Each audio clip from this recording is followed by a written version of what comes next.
Hello दोस्तों, स्वागत है आपका जीएस स्पीक पॉइंट में। और आज की इस वीडियो में हम सिंधु घाटी सभ्यता के महत्वपूर्ण प्रश्न उत्तर करेंगे। और जो सिंधु घाटी सभ्यता का जो टॉपिक है वो मैंने पूरी डिटेल के साथ कराया हुआ है। यूट्यूब पर उसका वीडियो मैंने डाला हुआ है, प्लेलिस्ट में आप जाकर देख सकते हैं। जो भी इम्पोर्टेंट क्वेश्चन है आज उसमें हम कवर करेंगे। और आज की वीडियो में हम 15 क्वेश्चन करेंगे और क्वेश्चन हम नेक्स्ट वीडियो में करेंगे, ठीक है। तो अगर हम स्टार्ट करते हैं, अगर हम पहले क्वेश्चन की बात करें तो जो पहला क्वेश्चन है वो है कि मानव समाज विलक्षण है। मानव समाज विलक्षण है क्योंकि वह मुख्यतः आश्रित होता है, यानी कि मानव समाज अनोखा है कि वो किस चीज़ पर आश्रित होता है। अगर हम मानव समाज की बात करें तो वह इसलिए अनोखा है क्योंकि वह संस्कृति पर आश्रित होता है। अगर सजीव प्राणी की बात करें तो कोई भी जो सजीव प्राणी है वो संस्कृति पर निर्भर नहीं करता, ना संस्कृति से वह संबंधित होता है। सिर्फ मानव ही एक ऐसा प्राणी है जो पूरी तरह से संस्कृति से संबंधित है, यानी कि संस्कृति मानव से संबंधित है और मानव संस्कृति से संबंधित है। तो जो मानव की धारणाएं हैं और रहन सहन का निर्धारण जो है वो संस्कृति करती है और मानव को प्राणी जगत में विशिष्ट बनाती है। जो संस्कृति ही है जो मानव को जो प्राणी जगत है उसमें बिल्कुल अनोखा बनाती है, ठीक है। क्वेश्चन नंबर अगर हम सेकंड देखें तो सेकंड देखते हैं कि हड़प्पा निम्नलिखित में से किस सभ्यता से संबंधित है। तो ये तो बहुत इजी क्वेश्चन है, सब लोग लगा देंगे। इसका जो आंसर है वो क्या होगा? सिंधु घाटी सभ्यता। तो मानव जो हड़प्पा है वो निम्नलिखित में से किस सभ्यता से संबंधित है? यह सिंधु घाटी सभ्यता से संबंधित है। देखो, अगर हम सिंधु घाटी सभ्यता की बात करें तो जो सिंधु घाटी सभ्यता है यह सिंधु नदी के आसपास जो सभ्यता थी वह विकसित हुई, इसीलिए इसका नाम सिंधु घाटी सभ्यता रखा गया। लेकिन अगर हम हड़प्पा की बात करें कि इसे हड़प्पा सभ्यता क्यों बोला जाता है, तो जो हड़प्पा सभ्यता है इसलिए बोला जाता है क्योंकि जो खुदाई के बाद पुरास्थल मिला था सबसे पहला वह हड़प्पा मिला था, इसीलिए इसका नाम हड़प्पा के नाम पर पड़ गया, इसीलिए इसे हड़प्पा सभ्यता भी कहा जाता है, ठीक है। अगर हम क्वेश्चन नंबर 3 की बात करें तो क्वेश्चन नंबर 3 है कि सिंधु सभ्यता निम्नलिखित संबंधित है, यानी कि क्वेश्चन नंबर 3 बोलता है कि सिंधु सभ्यता किससे संबंधित है। देखो, अगर मैं बताऊं आपको कि जो प्राचीन भारत का इतिहास है उसे 3 भागों में बांटा गया। देखो, इसके ऊपर भी मैंने पूरा वीडियो कराया हुआ है पूरी डिटेल के साथ, और आप चाहें तो प्लेलिस्ट में जाकर देख सकते हैं। प्राचीन भारत के इतिहास, उसका विभाजन, उसके काल, धातु काल के बारे में, इन सब के बारे में मैंने पूरे अच्छे से कराया हुआ है। अगर आप देखना चाहें तो प्लेलिस्ट में जाकर देख सकते हैं। तो जो सिंधु घाटी की सभ्यता की बात करें हम, तो मैं बात करी थी कि जो प्राचीन काल है उसे 3 भागों में बांटा गया है। एक तो होता है प्रागैतिहासिक काल, आगैतिहासिक काल और ऐतिहासिक काल। और जो प्रागैतिहासिक काल है उसे भी 2 भागों में बांटा गया है, पाषाण और ताम्रपाषाण, ठीक है। और जो प्रागैतिहासिक काल के अगर ईयर की बात करें तो 5 लाख ईसा पूर्व से लेकर 2000 ईसा पूर्व तक है। आगैतिहासिक काल की बात करें तो 2000 ईसा पूर्व से लेकर 600 ईसा पूर्व तक है। और अगर ऐतिहासिक काल की बात करें तो 600 ईसा पूर्व से लेकर 712 ईस्वी यानी कि एडी तक है ये, ठीक है। तो अगर सिंधु घाटी सभ्यता की बात करें तो जो आगैतिहासिक काल है इसे 2 भागों में बांटा जाता है, कांस्य काल और लौह काल। जो कांस्य काल है हमारा, इसी में सिंधु घाटी सभ्यता की उत्पत्ति हुई है। और लौह काल की बात करें तो इसमें आर्य सभ्यता की उत्पत्ति हुई है, ठीक है।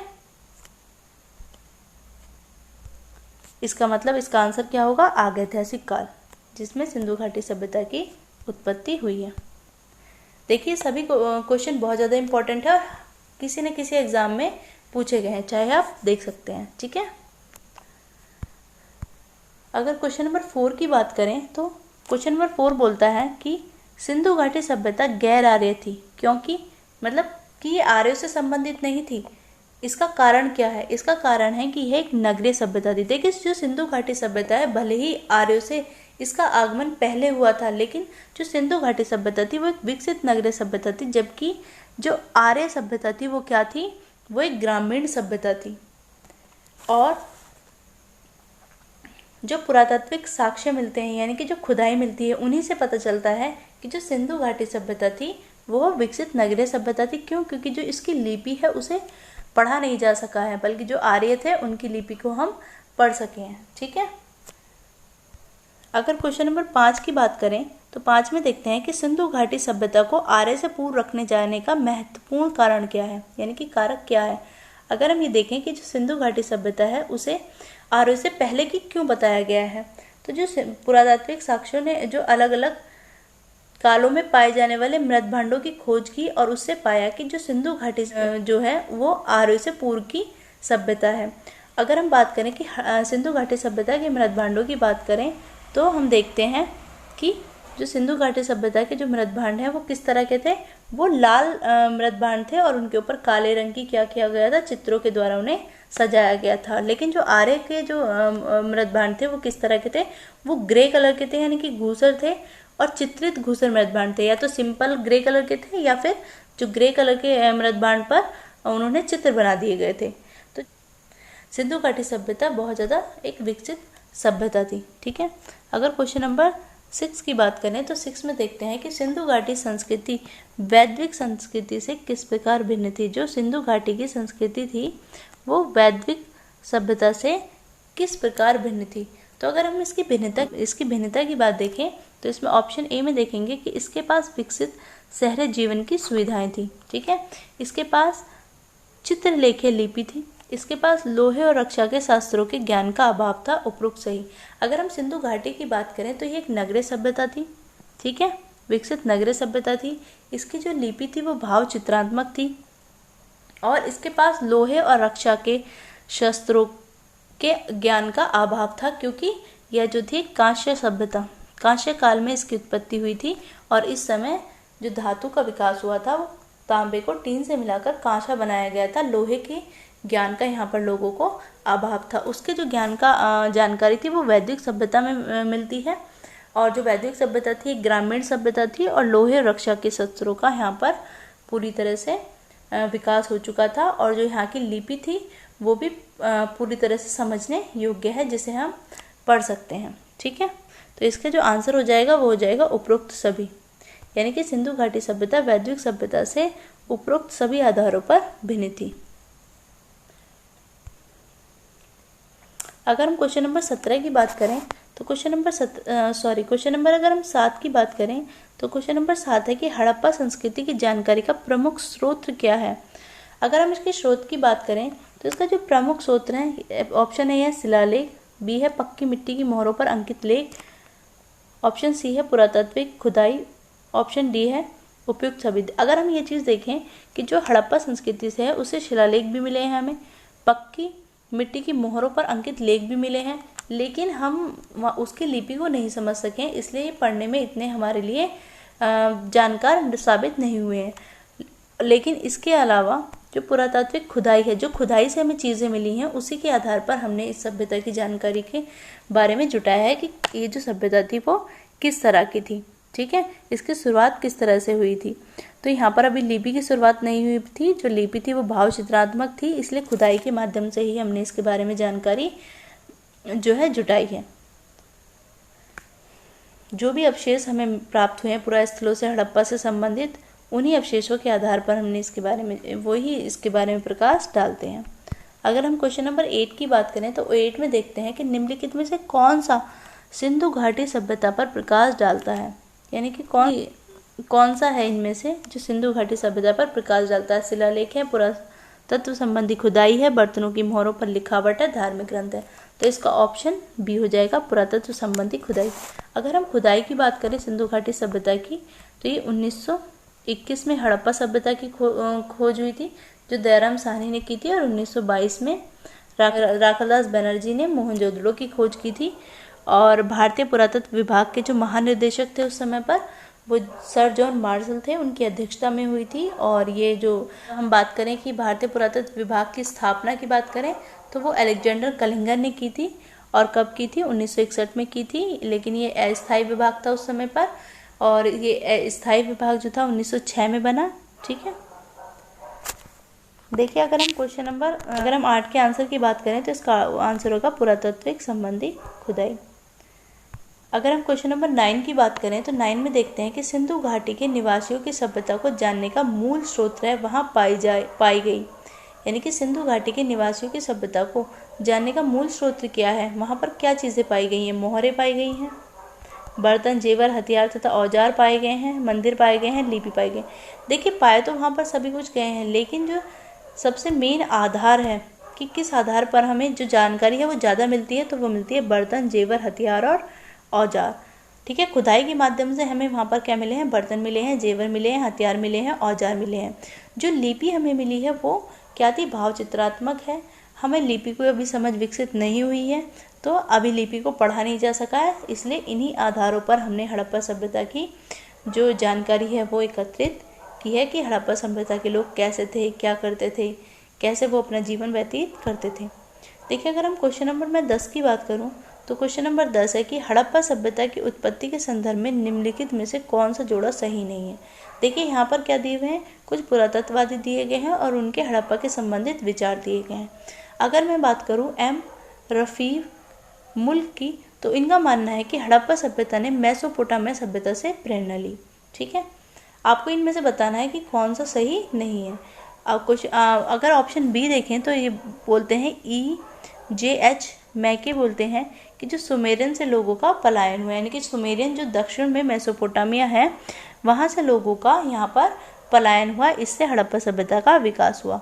और अगर ऑप्शन सी देखें हम तो ये मार्टिमर हिलर हैं जो कहते हैं कि पश्चिम एशिया से सभ्यता के विचारों का पलायन हुआ, यानी कि लोग तो यहीं के थे लेकिन जो विचार थे वो कहाँ से आए थे, पश्चिम एशिया से आए थे। और अगर ऑप्शन डी की बात करूँ तो ऑप्शन डी है अमलानंद घोष। ये कहते हैं कि हड़प्पा सभ्यता का उद्भव जो हुआ है वो पूर्वी हड़प्पा की परिपक्वता के परिणाम स्वरूप है, यानी कि हड़प्पा सभ्यता से पहले भी एक सभ्यता थी जिसे पूर्व हड़प्पा सभ्यता कहा जाता था। वही सभ्यता धीरे धीरे विकसित हुई और उसी सभ्यता से क्या हुआ, हड़प्पा सभ्यता का विकास हुआ। अब आपको ये बताना है कि जो ऑप्शन है वो कौन सा गलत है। देखिए जो ऑप्शन बी है EJH मैके, वो तो सही कहते हैं कि जो सुमेरियन से लोगों का पलायन हुआ, सुमेरियन यानी कि ये ऑप्शन बिल्कुल ठीक है। मैके ने यही कहा है कि जो सुमेरियन है दक्षिण मेसोपोटामिया है वहाँ से लोगों का यहाँ पर पलायन हुआ। और जो ऑप्शन सी है वो कहता है मार्टिमर हिलर जो है वो कहते हैं कि पश्चिम एशिया से सभ्यता के विचारों का प्रवसन हुआ, यानी कि पश्चिम एशिया से सभ्यता के जो विचार हैं वो पश्चिम एशिया से आए हैं। और ऑप्शन डी अमलानंद घोष कहते हैं कि हड़प्पा सभ्यता का उद्भव जो हुआ है वो पूर्व हड़प्पा सभ्यता की परिपक्वता के परिणाम स्वरूप हुआ है। तो लेकिन जो ऑप्शन ए है M आरिफ मुगल, ये क्या कहते हैं, हड़प्पा सभ्यता ने मेसोपोटामिया सभ्यता से प्रेरणा ली, ये बिल्कुल गलत है। देखिए आरिफ मुगल का कहना है कि जो हड़प्पा सभ्यता का विकास है वो रावी नदी के क्षेत्र में हड़प्पा में हुआ है और इन्होंने नकार दिया कि जो हड़प्पा सभ्यता है वो मेसोपोटामिया सभ्यता से प्रेरणा लेकर यहाँ पर आई है, बल्कि इनका मानना है कि जो हड़प्पा सभ्यता है वो सैन्य संस्कृति जो भारतीय संस्कृति है उसी से इसकी उत्पत्ति हुई है, यानी कि जो हड़प्पा सभ्यता की उत्पत्ति हुई है वो भारतीय की जो सिंध संस्कृति है उसी से हुई है। ठीक है, अगर क्वेश्चन नंबर 11 देखें तो क्वेश्चन नंबर 11 देखते हैं कि भारत में चांदी की उपलब्धता के प्राचीनतम साक्ष्य मिलते हैं। तो चांदी की उपलब्धता के जो प्राचीनतम साक्ष्य हैं वो कहाँ से मिलते हैं, तो ये जो मिलते हैं वो हड़प्पा संस्कृति से। चांदी की उपलब्धता के प्राचीनतम साक्ष्य हड़प्पा संस्कृति से मिलते हैं। तो जो हड़प्पा वासी थे वो चांदी की जानकारी थी उन्हें, और मोहनजोदड़ो और हड़प्पा के जो निवासी थे उन्हीं के जो हड़प्पा और मोहनजोदड़ो थे ये लोग जो चांदी थी उसका प्रयोग करते थे, उसके साक्ष्य हमें मिले हैं। और जो हड़प्पा वासी थे वो चांदी के जो आभूषण भी बनाते थे और स्त्री पुरुष दोनों ही उस समय पर आभूषण पहनते थे और इस प्रयोग के साक्ष्य मिले, जैसे कि हाथी दांत, शंख आदि के भी आभूषण वहाँ पर बनाए जाते थे। भारत में चांदी की मुद्रा उपलब्धता के प्राचीनतम साक्ष्य जो मिले हैं वो हड़प्पा संस्कृति से मिले हैं। और अगर इसके हम साक्ष्यों की बात करें कि जो हड़प्पा संस्कृति है इससे चांदी के जो साक्ष्य हैं वो कहाँ से मिले हैं, तो राजस्थान की जावर की खान और अजमेर खान, राजस्थान की अजमेर की खान से ये यहाँ के साक्ष्य मिले हैं। जो राजस्थान अजमेर है उसे राजस्थान का हृदय स्थल भी कहा जाता है।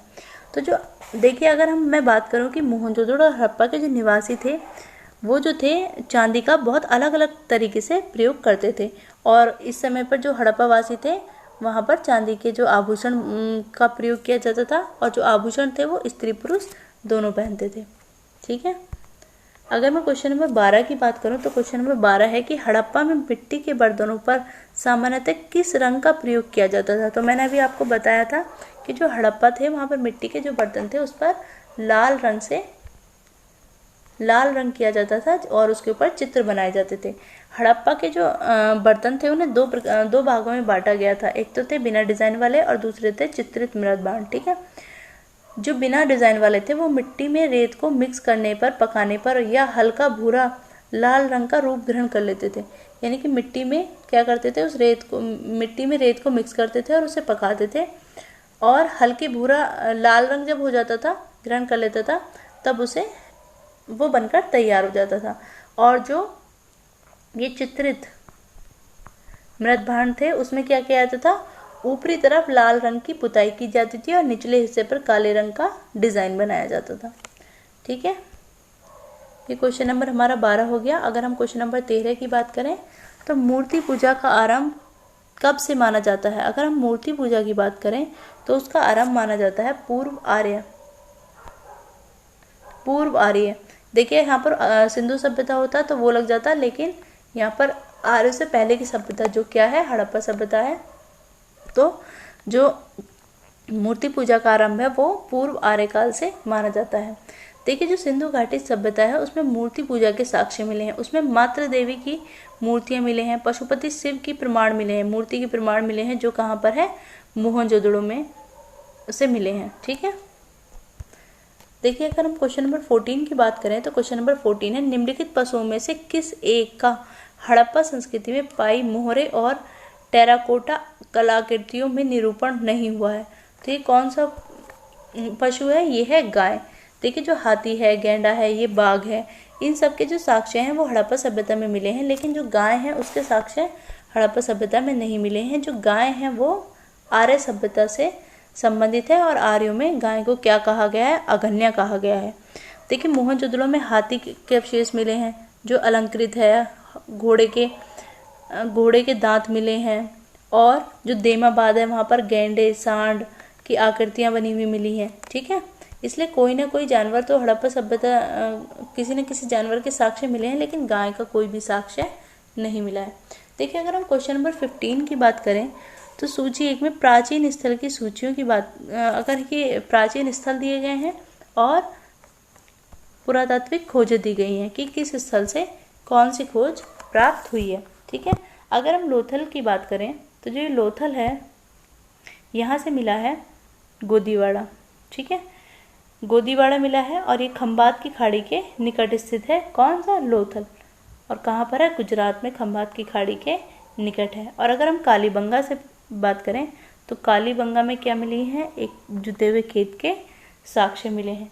और कालीबंगा कहाँ पर है, राजस्थान में है और हनुमानगढ़ जिले में घग्गर नदी के किनारे है। अगर हम धोलावीरा की बात करें तो धोलावीरा में हड़प्पा लिपि के बड़े आकार के 10 चिन्ह वाला एक शिलालेख मिला है। यानी कि हड़प्पा लिपि से लिखा हुआ बड़े आकार के 10 चिन्ह वाला एक शिलालेख मिला है। अगर धोलावीरा की बात करें तो ये कहाँ पर है, गुजरात में है। और अगर हम बनावली की बात करें तो यहाँ से क्या मिले हैं, यहाँ से मिले हैं पक्की मिट्टी की बनी हुई हल्की प्रतिकृति। ठीक है, और बनावली कहाँ पर है, हरियाणा में, फतेहाबाद में। ठीक है, देखिए आज ये 15 क्वेश्चन कराए हैं और जो बहुत इम्पोर्टेंट है, और इसके बाद में इसमें कम से कम 80 क्वेश्चन है जो मैं कराऊंगी, लेकिन ये वीडियो बहुत ज़्यादा लंबा हो जाएगा, इसीलिए मैंने आज सिर्फ 15 क्वेश्चन कराए हैं और जो क्वेश्चन है वो मैं अगली वीडियो में कराऊंगी। और अगर वीडियो अच्छी लगी तो लाइक कर दीजिएगा, शेयर कर दीजिएगा और प्लीज़ चैनल को सब्सक्राइब कर लीजिएगा। और अगर कोई कमी लगती है तो आप कमेंट बॉक्स में भी बता सकते हैं। Thank you so much for watching this.